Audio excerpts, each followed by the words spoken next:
Esse é o segundo vídeo da série onde eu falo sobre os poderes dos 7 níveis 5 de Toaru Majutsu no Index. O segundo vídeo é sobre ele, o número 2 de Academy City, o plano sobressalente, o Dark Matter, aquele que tocou o território de Deus, o único que conseguiu fazer frente a Accelerator entre os níveis 5, Kakine Taitoku. Aquele que contrasta com o número 1 de Academy City. Quando se fala de Kakine, não dá para não falar de Accelerator. E quando se fala de Accelerator, não dá para não se falar de Kakine. O número 1 pode destruir qualquer coisa. O número 2 pode criar qualquer coisa.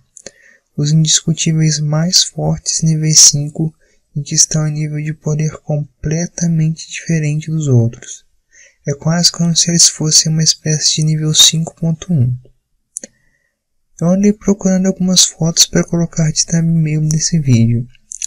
Infelizmente não achei que realmente queria pôr, que era uma foto de alguma fanart do Kakine na forma da matéria negra em uma resolução boa. Mas enfim, não achei. Mas procurando achei várias interpretações de algumas pessoas sobre como Kakine contrasta com Accelerator.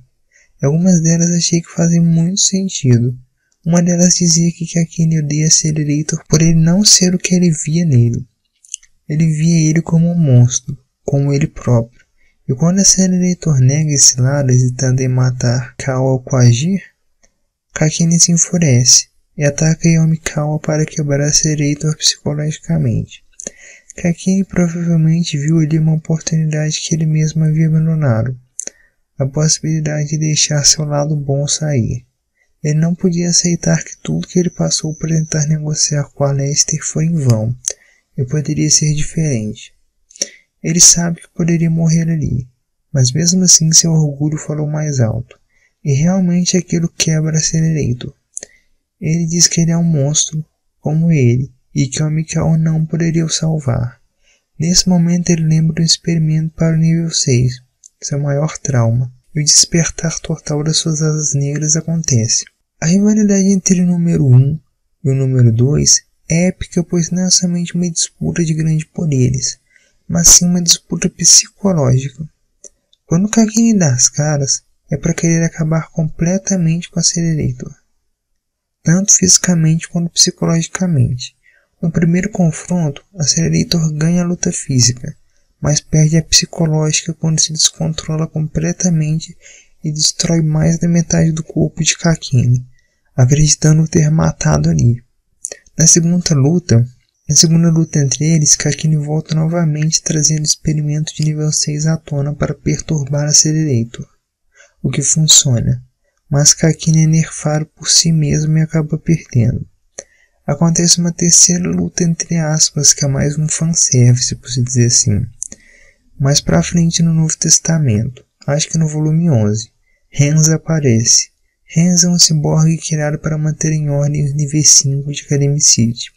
Se caso uma rebelião acontecesse, ela conteria eles, pois os cientistas tinham medo dos níveis 5, com razão.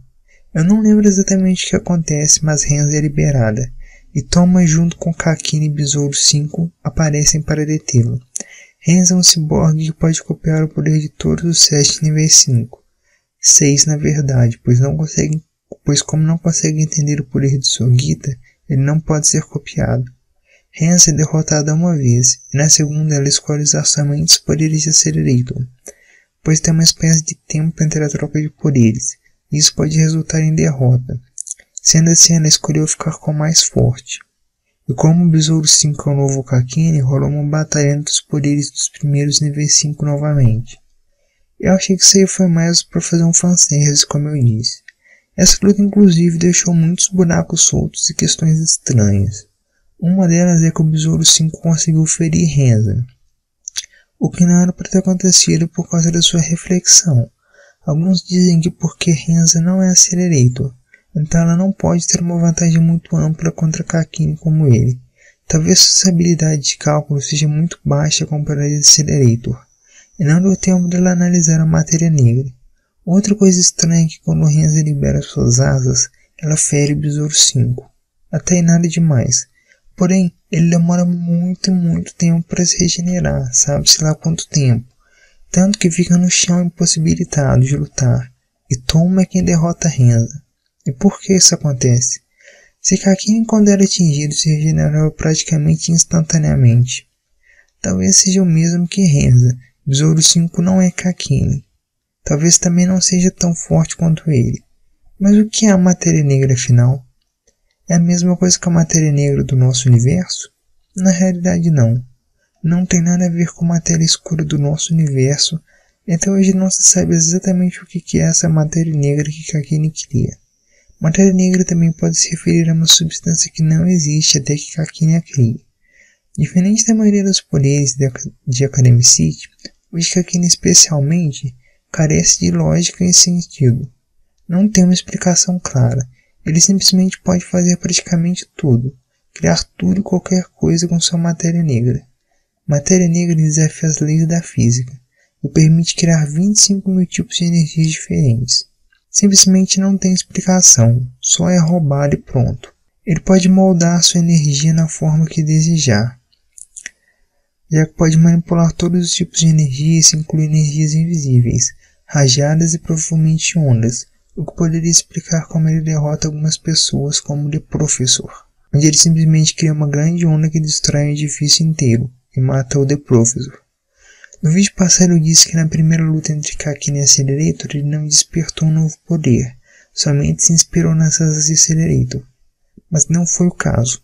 Realmente houve um despertar de algum poder. Eu acabei lendo a luta na novel. Eu não tinha lido a luta na novel, e nela é dito: as 6 asas de Kakini, como se respondendo ao seu grito, explodem explosivamente. As asas que se espalham por dezenas de metros emitem um brilho misterioso e ao mesmo tempo emitem uma sensação inorgânica de uma máquina. Quase como uma arma gigante que os deuses e anjos usariam combater de asas. O ar ao redor das asas produz um uivo. O Accelerator e o Dark Matter controlam os poderes orgânicos e inorgânicos, respectivamente, diferentes desse mundo. Orgânico e inorgânicos em termos de um mundo diferente. Aquele que exerce o poder de Deus é aquele que tocou o território de Deus. Agora os caminhos para a vitória são nivelados, mas ao contrário do Accelerator, Kakini não perdeu a cabeça. Um poder sem precedentes se expande dentro dele. Ele controlou perfeitamente sua habilidade. Agora a posição do número 1 e do número 2 está prestes a mudar. Não é uma piada ou exagero. Kakini agora acredita que mesmo se lutasse contra todos os exércitos do mundo, e até mesmo contra todos os experts da cidade acadêmica, ele sairia vitorioso e sem nenhum arranhão. Kakini ri enquanto bate suas asas totalmente acordadas. É Accelerator. Ele não vê mais o Accelerator como ameaça, apenas algo para que ele possa testar seus novos poderes. Então realmente se tratava de algum tipo de poder que foi despertado, mas não deu para entender qual exatamente. Ele estava enganado sobre isso ser capaz de derrotar o Accelerator. Não foi. O que quer que seja esse poder que ele despertou, não foi o suficiente e ele perdeu mesmo assim. Mas é um acontecimento bem interessante.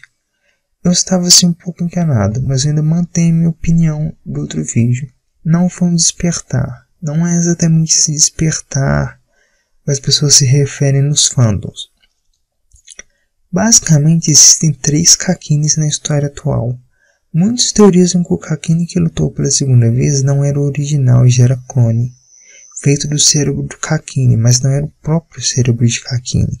Besouro 5 era um clone criado que tomou a rede do entre aspas original, ao alcançar a certeza mental de que ele também era Kakini. E muitos acreditam que o verdadeiro é o que desafiou o Optimus e foi derrotado e jogado no mar. Talvez esse seja o único Kakini que pode usar esse tal novo poder, e que talvez apareça de novo mais pra frente. No mangá do Dark Matter, que é o mangá de Kakini, vemos aplicações inéditas de seu poder também. Em seu confronto contra Kihara Sorge e seu grupo, ele foi capaz de transformar o braço de um dos inimigos em fumaça. Também foi capaz de criar ataques que ignoram escudos e qualquer outro tipo de proteção, e atacam diretamente a carne humana. Também como manipular luz e som e entrar telepaticamente na mente de alguém. Também foi capaz de criar um tipo de ataque inexplicável, onde transforma o corpo humano em células de areia. E também o poder de criar uma zona especializada, onde ele libera completamente as habilidades de sua matéria negra. E fenômenos completamente bizarros e sem sentido acontecem nessa área. Parece que todos os 25 mil tipos de energia da matéria negra agem nesse ambiente. Após sua derrota e ressurreição, Kakini pode criar uma variedade infinita de coisas usando matéria negra, incluindo clones de si mesmo. Ele diz ser capaz de criar 10 mil clones em questão de poucos segundos. Também afirmou poder em breve criar realidades pessoais, e até mesmo criar pessoas reais, bem como fazer implementação de poderes de outras pessoas em questão de tempo, algo que infelizmente ainda não vimos acontecer, pois o Besouro 5 não parece estar interessado em ganhar mais poder, mas sim trabalhar para a cidade acadêmica se tornar um lugar cada vez melhor. A rede de Kakini e seus clones se expandia de uma velocidade extremamente rápida. Quem sabe se a batalha entre ele e a série Leitor não tivesse sido interrompida, quantos clones ele criaria? Poderia ser uma quantidade de clones que acabaria ameaçando o mundo. Esses são os poderes de Kakini.